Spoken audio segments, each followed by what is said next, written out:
Mukhang ready na raw itong Converge Fiber Access na makipag-usap dito sa San Miguel at dito sa Barangay Ginebra.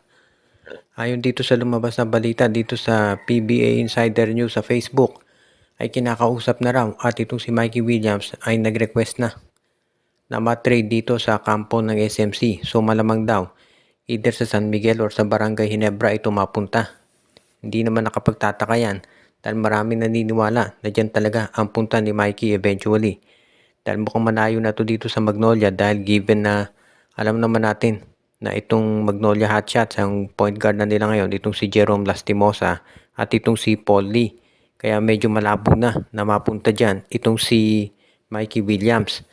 Malamang itong San Miguel at Ginebra dahil sila nangangailangan ng mga guards ngayon. Kaya malamang dyan talaga siya madala. Ngayon, depende na lamang siguro dito kay Mikey Williams at dito na rin sa negosasyon ng SMC kung kanino ibibigay, kung sa San Miguel o sa Ginebra. Sa totoo lang, parehong kailangan niya ng mga point guards ngayon, itong San Miguel at itong Gene Kings. Pero magdedepende siyempre kung sino mas maganda offer, yun ang pipiliin ng Converge.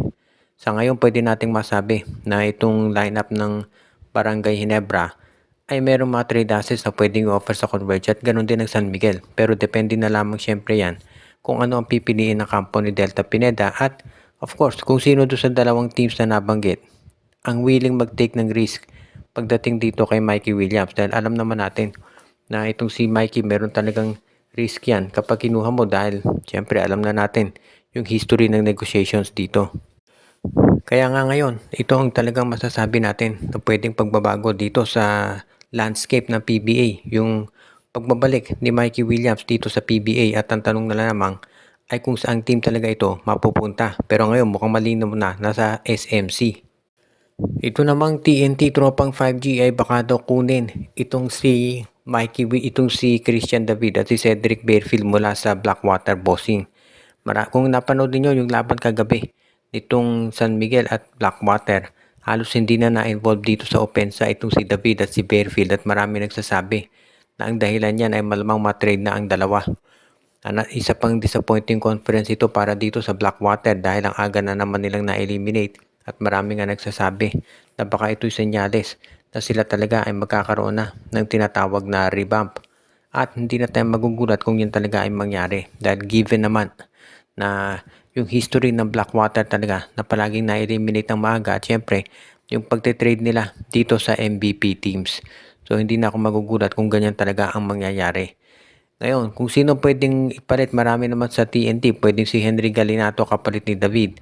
At pagdating naman dito kay Bearfield, nandyan si Kim Aurin. So hindi naman mauubusan ng players na pwedeng maibigay itong si Coach Chot Reyes.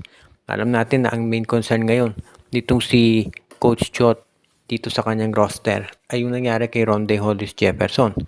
Pero nasa Philippine Cup tayo, so dito muna kailangan mag-focus, sabi nga nila.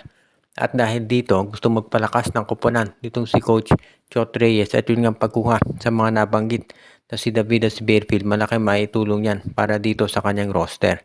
At yan naman talaga ang inaabangan ng marami pagdating dito sa lineup ng TNT Tropa. At umaasa ang karamihan na kung ano man yung magiging problema ng TNT sa Commissioner's Cup at Governor's Cup, pagdating dito sa Philippine Cup, isa pa rin sila dito sa mga top teams na inaabangan dahil solid naman yung kanilang roster. Kaya nga tandaan natin, wala pa dyan si Jason Castro. So sigurado na magiging isa talaga to dito sa mga powerhouse team sa PBA Philippine Cup, lalo na kung makuha nila si David at si Bearfield. Panahon na nga ba para magdagdag ng iba pang mga teams ngayon dito sa PBA? Man itong Titan Ultra, pero nakita natin na yung laro nila ay halos pa na pinakaiba dito sa Northport. Kanina parang very predictable na yung nangyayari dito sa PBA kung saan yung tatlong teams na na-eliminate ay palagi na lamang itong Phoenix, Northport Titan Ultra, Terra Firma at Blackwater. Kaya nga siguro kailangan na magdagdag ng iba pang teams talaga na medyo malakas at kailangan siguro ng backer na mga kumpanya talaga na yung matindi at willing gumastos.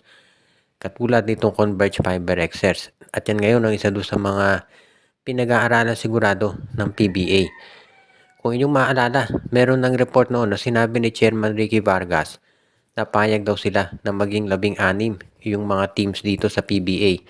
Pero ang nagiging problema dito kasi yung mga kumpanya na gustong sumali dito sa liga, Instead na bumuo ng sariling team, ang gusto nila ay yung bibili na lamang ng existing franchise. Kasi mas madali nga naman na bumuo o bumili ng franchise kaysa bumuo ng team mula sa ground up, sabi nga nila. Kaya iyan ang nagiging problema kung bakit hindi dumadami ang mga team sa PBA. Ang nagiging temporary solution dyan ay nag-i-invite sila ng mga guest teams katulad ng Bay Area Dragons at yung Hong Kong Eastern. At malamang daw ganyan ang mangyari ulit next season. Pero syempre iba yung guest team, iba yung permanent team dito sa PBA. At parang iyan yung pinag-aaralan ngayon na liga kung paano nila maiengganyo yung mga kumpanya na bumuo ng sarili nilang team para sumali dito sa PBA talaga.